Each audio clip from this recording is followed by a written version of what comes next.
ایک غریب انسان تھا، اس کی شادی ہوئی تو اس کی بیوی بہت زیادہ نیک تھی، بہت زیادہ پرہیزگار تھی، عبادت گزار تھی۔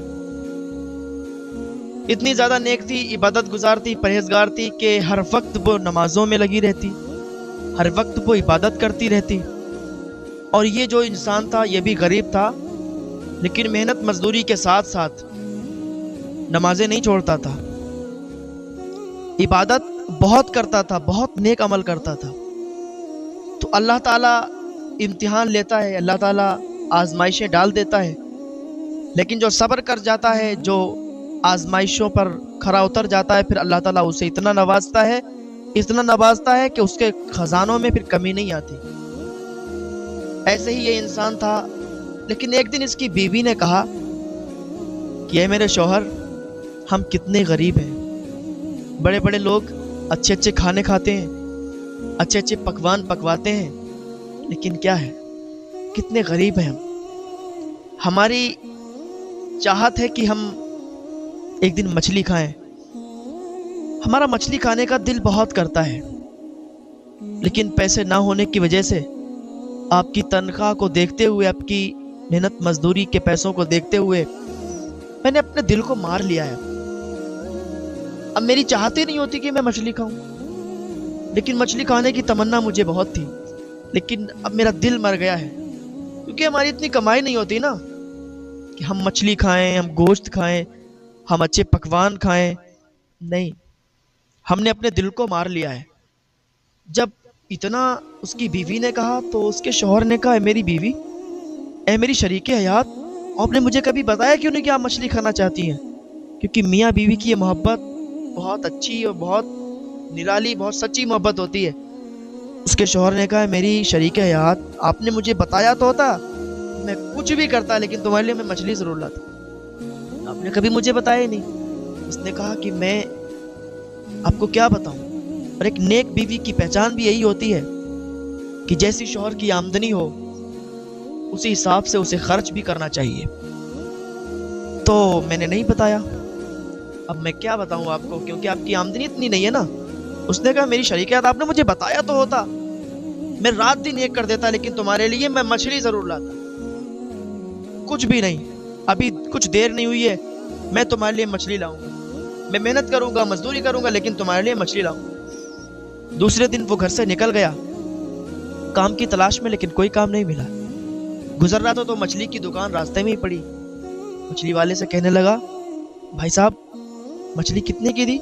اس نے ریٹ بتایا۔ کہ اس مچھلی کو حاصل کرنے کے لیے میرے پاس پیسے نہیں ہیں، آپ مجھے کوئی کام دے سکتے ہیں کہ جس سے یہ مچھلی مجھے مل جائے؟ اس نے کہا، ہاں میرے پاس ایک کام ہے جو میں تمہیں دے سکتا ہوں۔ کہا، کیا کام ہے بتاؤ؟ میں اس مچھلی کو حاصل کرنے کے لیے رات دن ایک کر دوں گا، لیکن میں اس مچھلی کو حاصل کروں گا۔ کا کام یہ ہے کہ میری اینٹوں کی بھٹی ہے، اس میں اینٹیں پکتی ہیں، آگ جلتی ہے، تو تمہیں بس اتنا کرنا ہے کہ اس میں لکڑیاں ڈالنا ہے اور اس بھٹی کو گرم کرنا ہے، اس میں آگ جلانا ہے۔ بہت ہارڈ کام ہے، اگر تم کر سکتے ہو ٹھیک ہے تو میں تمہیں یہ مچھلی دے سکتا ہوں۔ اس نے کہا، ٹھیک ہے، میں کر سکتا ہوں۔ اس نے ایک ٹائم مقرر کر دیا کہ اتنے سے اتنے بجے تک آپ وہاں پر آگ جلاؤ گے، اس میں لکڑیاں ڈالو گے، جب وہ اینٹیں پک جائیں گی تو تم واپس چلے آنا، یہ مچھلی ہم تمہیں دے دیں گے۔ اس نے کہا، ٹھیک ہے۔ وہ انسان سوچ رہا تھا کہ میں تو کچھ بھی کرنے کے لیے تیار ہوں۔ اینٹوں کی بھٹی پر گیا، لکڑیاں ڈالنا شروع کر دیا۔ تپش اتنی زیادہ تھی کہ پسینہ آتا، رومال سے پوچھ دیتا، لیکن اسے وہ بات یاد آ رہی تھی کہ میری بیوی مچھلی کھانے سے اتنے دن سے پریشان ہے، اتنے دن سے اسے طلب مچھلی کی لگ رہی ہے، لیکن اس نے مجھے بتایا نہیں۔ بتائیے، اس کے لیے اس نے کافی محنت کی اور بھٹی میں لکڑیاں ڈالتا، کھڑا ہو جاتا، لکڑیاں ڈالتا، آرام کرنے لگتا۔ کہتے ہیں نیند تو نیند ہے نا، زیادہ جاگ لیں تو آپ کو نیند تو ویسے ہی آنے لگے گی، آپ کہیں بھی ہوں، کتنے ہی شور و گل میں ہوں، آپ کو نیند آ جائے گی۔ تو محنت تو اس نے خوب کر ہی لی تھی، تھک بھی کافی گیا تھا، ٹیک لگائے دیوار سے کھڑا کھڑا وہیں پر سو گیا۔ جیسے ہی یہ سویا تو اس کا پیر پھسل گیا، پیر پھسلا تو بھٹی کے اندر گرا جا کے۔ جلتی ہوئی تیز لپٹوں والی بھٹی، تیز آگ والی بھٹی میں جب یہ گرا تو اللہ کے حکم سے وہ آگ پھولوں میں تبدیل ہو گئی، وہ آگ پھول بن گئی اور اس کے اندر ایک مکان اسے نظر آیا۔ اس نے آنکھ کھول کر دیکھا، ایک خوبصورت گھر نظر آیا، تو دیکھنے لگا کہ یہ گھر کس کا ہے، تو پوچھنے لگا کہ یہ گھر کس کا ہے، تو آواز آئی کہ یہ گھر اس کا ہے جو اللہ کی رضا پر راضی رہتا ہے، جو صبر کرتا ہے، جو بندہ اللہ کی رضا پر راضی رہتا ہے، شکر ادا کرتا رہتا ہے، یہ گھر اس کو ملتا ہے۔ تو اس نے کہا یہ تو بہت اچھا گھر ہے، تو بہت حسین گھر ہے۔ ابھی اتنا کہا تھا کہ اللہ کے حکم سے یہ واپس آ گیا، ایک ایسی ہوا آئی کہ اس کو اس ہوا نے واپس کر دیا، اور یہ جہاں پر کھڑا تھا وہیں پر آ کے کھڑا ہو گیا، اور اس کی آنکھ کھل گئی۔ گویا کہ یہ سب اس کی جان بوجھ میں ہوا، لیکن اس کو لگا کہ شاید میں نے سپنا دیکھا ہے۔ آنکھ کھلی تو لگا کہ شاید سپنا دیکھا ہے، تو جانے کے بعد اسی دکاندار کے پاس گیا، کہا صاحب میں نے آپ کا کام کر دیا ہے، جو آپ نے جس ٹائم تک مجھے بتایا تھا میں نے وہ کام کر دیا ہے، اب مجھے مچھلی دے دیجیے۔ تو اس نے کہا ٹھیک ہے۔ سڑی گلی ایک مچھلی پڑی ہوئی تھی، وہ اس نے اسے دے دی، کہا لے جاؤ۔ وہ خوشی خوشی گھر لایا، سوچا آج میں اپنی بیوی کی تمنا پوری کر دوں گا۔ میری بیوی نے کتنی دنوں سے چاہت رکھی تھی کہ وہ مچھلی کھائے گی، آج میری بیوی دیکھ کر بہت خوش ہوگی۔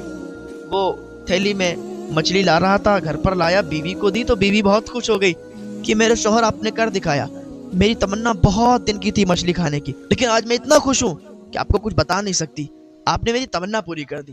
کہا ہے میری شریکے، آپ نے اگر مجھے پہلے ہی بتایا ہوتا نا تو میں آپ کو پہلے ہی کھلا دیتا۔ کہ کوئی نہیں، دیر سے آئی ہے تو کیا ہوا، کوئی بات نہیں، ابھی بنا کر پھر ساتھ میں کھائیں گے۔ اس کی بیوی نے جیسے اس مچھلی کو کاٹا تو کاٹنے کے بعد ایک عجیب منظر دیکھا۔ جیسے ہی مچھلی کٹی اور جیسے مچھلی کاٹنے کے بعد اس نے اندر دیکھا تو اس میں ایک بہت ہی خوبصورت موتی پڑا ہوا تھا۔ اس کی بیوی نے وہ موتی اٹھایا، دیکھا یہ کیا چیز ہے، اپنے شوہر کے پاس گئی، کہا دیکھو مچھلی کاٹ رہی تھی اس کے اندر یہ موتی نکلا، اور یہ موتی مجھے تو قیمتی لگ رہا ہے۔ اس نے کہا اچھا چلو میں دیکھتا ہوں، ابھی باہر جاتا ہوں اور کسی سے معلوم کرتا ہوں اس کی قیمت کیا ہے۔ اس نے موتی لیا اور سنار کی دکان پر گیا۔ سنار کی دکان پر جانے کے بعد اس نے سنار کو وہ موتی دکھایا۔ سنار نے موتی دیکھا، چونک گیا، اوے تمہیں موتی کہاں سے ملا؟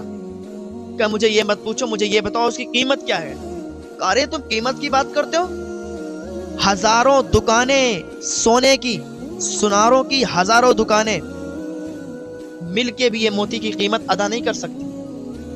ہزاروں دکانوں کا سونا آپ لے لو تب بھی اس موتی کی قیمت پوری نہیں ہوگی، اتنا مہنگا موتی ہے یہ، تمہیں کیا معلوم ہے، بہت مہنگا موتی ہے۔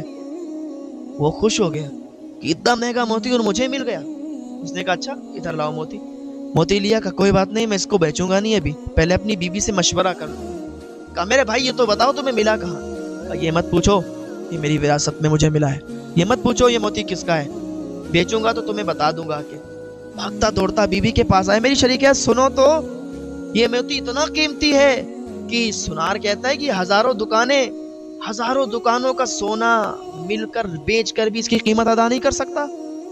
کہا اچھا اتنا قیمتی ہے، کہا چلو اس کو بیچ دیتے ہیں۔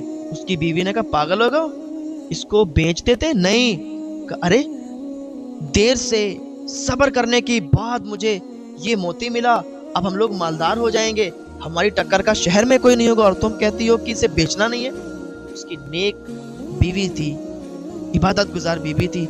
کہا ہے میرے شوہر آپ بھول رہے ہو، شاید آپ اتنے نیک ہو، آپ اتنے نیک دل ہو، پھر بھی آپ کو ایک بات یاد نہیں آتی، پھر بھی آپ ایک بات کا اندازہ نہیں لگا سکتے۔ کہا کیا؟ کہا یہ اتنا قیمتی موتی ہے، یہ کسی کا موتی گم ہو گیا ہوگا جو مچھلی کے پیٹ میں آیا ہے، ضرور یہ دریا میں کسی کا موتی گر گیا ہوگا، مچھلی کے پیٹ میں آ گیا، اب یہ ہمارے پاس آیا تو ہمارا یہ فرض بنتا ہے کہ ہم اس موتی کو اس کے مالک تک پہنچائیں۔ اس نے کہا ہم اس کے مالک کو ڈھونڈیں گے کیسے؟ کہا سنو یہ موتی بہت قیمتی ہے، اس کا جو بھی مالک ہوگا دریا کے پاس ڈھونڈتا ڈھونڈتا ضرور آئے گا، کیوں نہ ہم اپنا بوریا بسترا اٹھائیں اور دریا کے کنارے ایک جھوپڑی لگا دیں اور ہم اس کا انتظار دیکھیں جس کا یہ موتی ہے۔ کتنے نیک لوگ تھے یہ، کتنے نیک، اگر کسی کو 10,000 روپے بھی پڑے مل جائے نا تو وہ فوراً چٹ کر جاتا ہے، فوراً کھا جاتا ہے۔ یہ تو اتنا قیمتی اس دور میں انہیں ملا کہ گاؤں میں کیا پورے علاقے میں ان جیسا مالدار کوئی نہیں ہوتا۔ لیکن یہ نیک تھے، اللہ پر بھروسہ رکھنے والے، اللہ پر یقین کرنے والے اور اللہ کے نیک بندے تھے، جو انہوں نے کہا کہ نہیں، اس کو بیچنا نہیں ہے، بہت قیمتی موتی ہے، یہ واپس کرنا ہے۔ ورنہ سوچتے کہ دریا میں گرا، مچھلی کے پیٹ سے نکلا، کہاں کسی کو ڈھونڈیں گے، چلو بیچ دیتے ہیں اور اس کی رقم کو لے لیتے ہیں۔ لیکن نہیں، اللہ کے نیک بندے ہوتے ہیں، ان کا یہی تو صبر آزمایا جاتا ہے۔